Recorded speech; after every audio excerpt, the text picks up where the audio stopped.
Nessa terceira parte dos desafios relacionados à representação gráfica de 3 ou mais variáveis no R, a gente vai começar falando sobre como representar 3 ou 4 variáveis numéricas em um único gráfico no R. E aí vejam que a partir do momento que a gente esgota os principais tipos de recursos visuais que permitem uma melhor hierarquia, né, uma melhor percepção das diferenças entre os valores, a gente começa a utilizar aqueles outros que não têm tanta eficácia, mas que podem ainda ser úteis para a gente, como diferenças de intensidade de cor ou de área, tá? Principalmente quando a gente está falando de variáveis numéricas em gráficos de dispersão.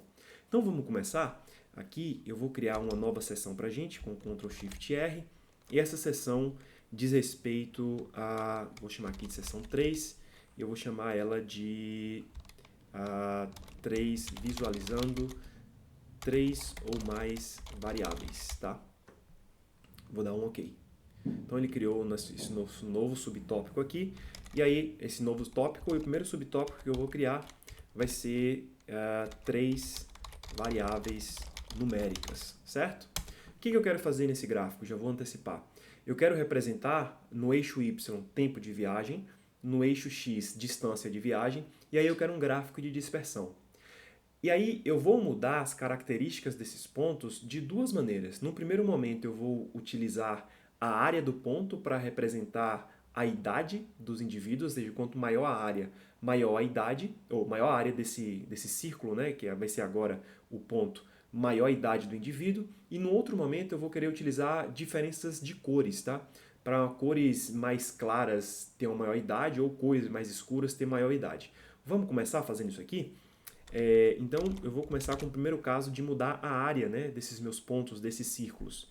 Então eu vou chamar o ggplot, vou passar aqui a estrutura, né, de mapeamento estético. No X eu quero a distância de viagem, no Y eu quero o tempo de viagem, tá? E aí eu quero que o tamanho desse ponto, então no mapeamento estético, né, vai ser o size, e eu quero colocar a idade, tá, desses indivíduos. E aí eu vou dar um mais e chamar um geoMPoint, tá? GeoMPoint aqui. Quando eu der um Ctrl Enter, veja que eu tenho pontos de tamanhos diferentes aí agora. Mas como eu tenho muito ponto, são 1000 observações, fica meio difícil da gente conseguir identificar, né? Onde que estão localizados esses pontos e onde que termina um ponto e começa o outro. Então eu posso lançar mão, né, daquele recurso de transparência, né? Vou botar uma transparência de 0,3 aqui, e quando eu der um Ctrl Enter, opa, agora a gente consegue identificar melhor aqui onde que estão esses pontos, onde que eles estão concentrados.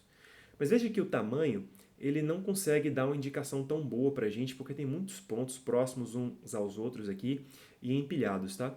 Essa representação de área de ponto, né, ou de círculo, fica melhor quando a gente tem menos pontos e a gente consegue distinguir um ponto do outro.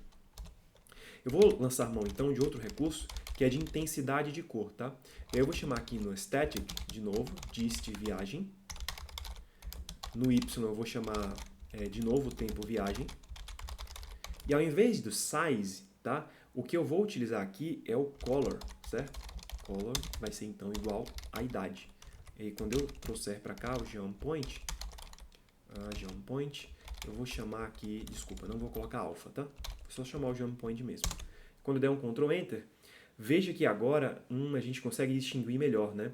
Dá para entender, dá para visualizar aqui que aqueles que têm maior idade, como são colorações mais claras do azul, eles parecem que estão um pouco mais deslocados para baixo, né, em relação aos pontos que são mais escuros, ou seja, mais jovens.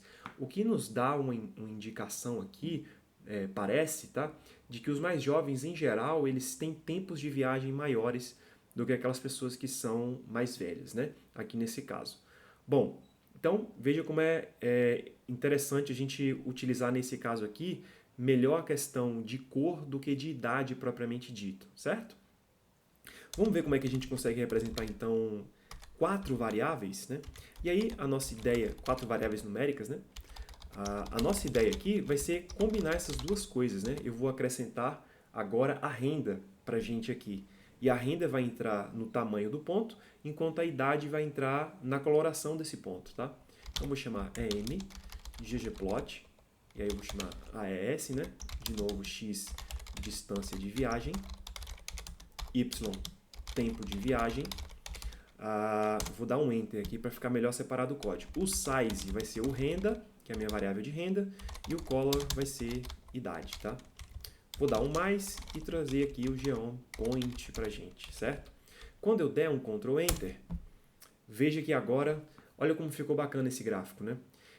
Fica um pouco mais claro ainda que tem uma relação nessa questão de tempo de viagem, não somente associado à idade, né? As idades, ou seja, pontos mais claros estão um pouco mais para baixo, mas existem uma maior quantidade de pontos também com áreas maiores mais para baixo.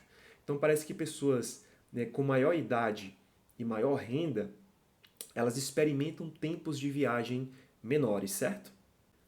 Uma outra coisa que eu queria trazer para vocês aqui diz respeito à edição dessas cores aqui.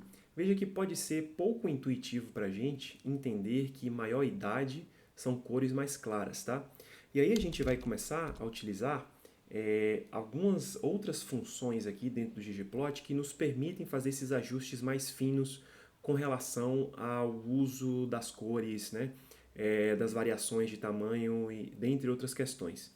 E aí a função que eu vou utilizar, ela se chama Scale, certo?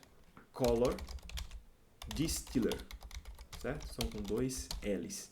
E aí aqui eu posso utilizar o parâmetro palette. Eu quero, por exemplo, utilizar o palette Reds, tá? E quando eu fizer isso aqui, der um Ctrl Enter, veja que as cores aqui agora, ao invés de azuis, né, elas são cores que vão ficando mais fortes para o vermelho. Tá? Ou variando do vermelho mais forte, que é mais baixo, para um vermelho mais clarinho, que é o mais alto, em questão de idade. Mas eu posso mudar a direção em que essa intensidade de vermelho se move. Tá? Se eu utilizar o parâmetro aqui, por exemplo, Direction, certo? Igual a 1, e der um Ctrl Enter, veja que agora a direção vai do mais claro, com idades mais baixas, para o mais escuro, com idades mais altas. Tá? Depois analisem aí a documentação dessa função e vejam que existem diversas opções que a gente pode utilizar, não somente com uma única cor, tá? Mas mudando inclusive nesse gradiente quais matizes de cores a gente pode utilizar. Eu vou tentar ver se eu consigo acertar um exemplo aqui de vermelho para o purple, né? RDPU. Vamos ver se essa escala é possível. Ele não pega o vermelho, né? Mas enfim, procurem as opções, deixa eu ver se do azul para o purple ele vai. Agora vai, né? Do azul, né? BU, azul, PU, purple, ele vai também, eu consigo uma variação do azul mais claro até um purple, né? Uma cor púrpura aqui mais forte, né? Uma cor roxa mais forte, ok? Mais uma coisa que eu queria ver com vocês, veja que agora eu tenho vários títulos aí, né? Títulos relacionados à legenda, tá? Títulos relacionados aos eixos dos gráficos. É interessante a gente fazer essas edições também. E aí eu vou incluir aqui, né, o nosso Labs, famoso Labs. No X eu quero distância de viagem, tá? Em quilômetros. No Y eu quero escrever tempo viagem, tá?